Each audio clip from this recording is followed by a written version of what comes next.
El carapalismo a la chilena son todas aquellas acciones reprochables, moral o legalmente, pero que cuentan con la tolerancia o complicidad del sistema. Esto significa que o no tienen asociada ningún tipo de sanción o, si la tienen, la sanción por algún motivo simplemente no se aplica.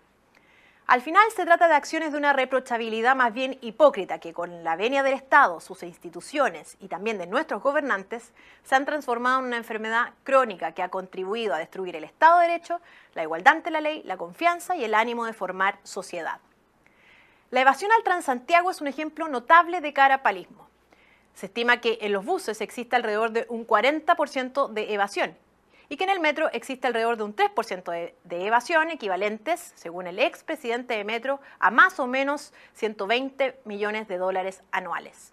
Sin embargo, en agosto de este año, las autoridades decidieron aumentar en 10 pesos la tarifa a sabiendas de que lo que corresponde es enfrentar la evasión, porque es precisamente esta uno de los dos factores que explican la necesidad de tener que aumentar el precio del transporte público. Es evidente que esta decisión afecta directamente a quienes pagan, no a quienes evaden.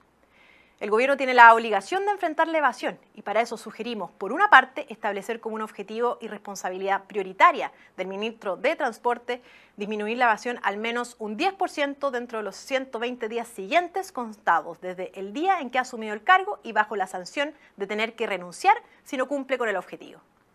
Adicionalmente, el gobierno no debería aprobar ni un peso más para el Transantiago si no logra disminuir al menos en un 10% la evasión, fijando un calendario para los objetivos de disminución posteriores.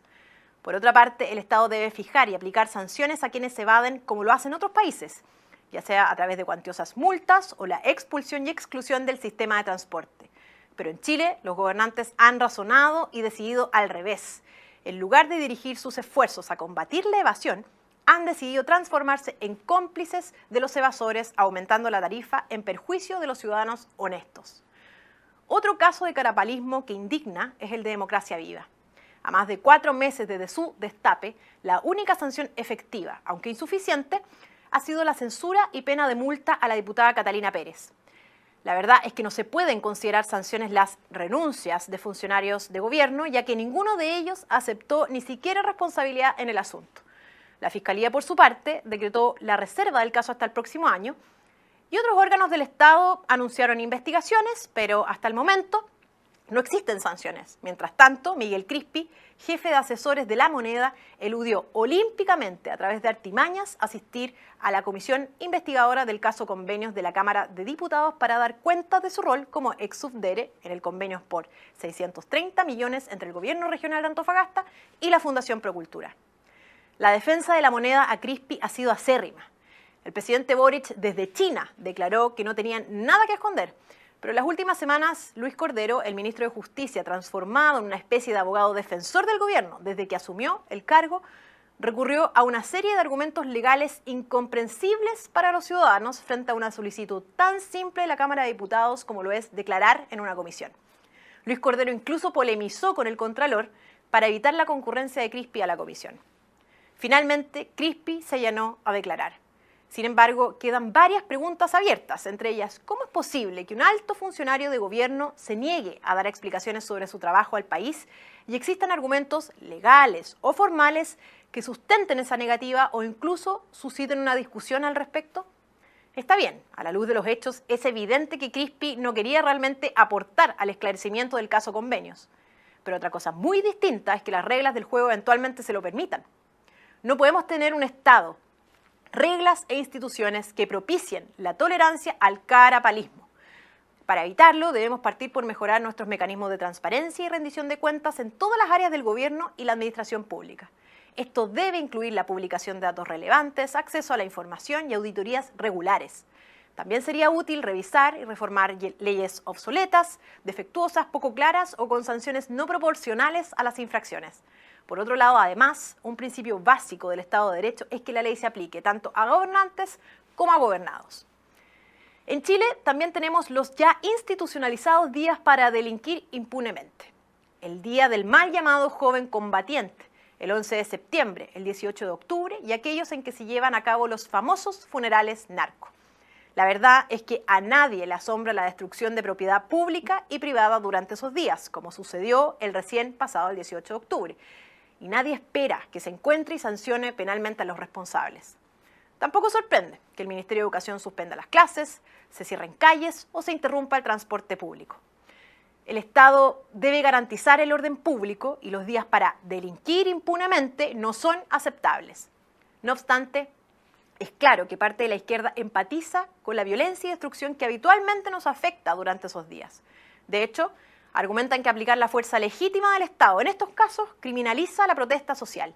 Así lo dejó muy claro el presidente Boric al indultar a los jóvenes idealistas de la Revolución de Octubre de 2019, todos con vastos prontuarios delictivos.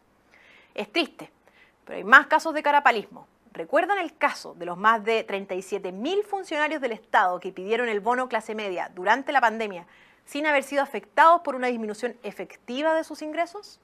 Bueno, no hubo sanciones posteriores al respecto. Otros casos de carapalismo fueron las famosas autodonaciones de Giorgio Jackson o el caso de licencias médicas. Finalmente, a mediados de octubre, además, conocimos la situación del hoy ex CEO de Cencosud, Matías Videla Solá, quien según la Comisión para el Mercado Financiero usó información privilegiada para comprar acciones de la misma compañía. Es positivo que la Comisión lo sancionara oportunamente con una multa de 15.000 UFs, equivalentes a 543 millones de pesos aproximadamente, pero me parece que en los casos de uso de información privilegiada la multa debiera ser a lo menos el doble del beneficio económico obtenido por la infracción. Además, el directorio de Cencosud demoró 2 semanas en pedirle la renuncia al señor Videla, en circunstancias que, a todas luces, no están los tiempos para esa demora.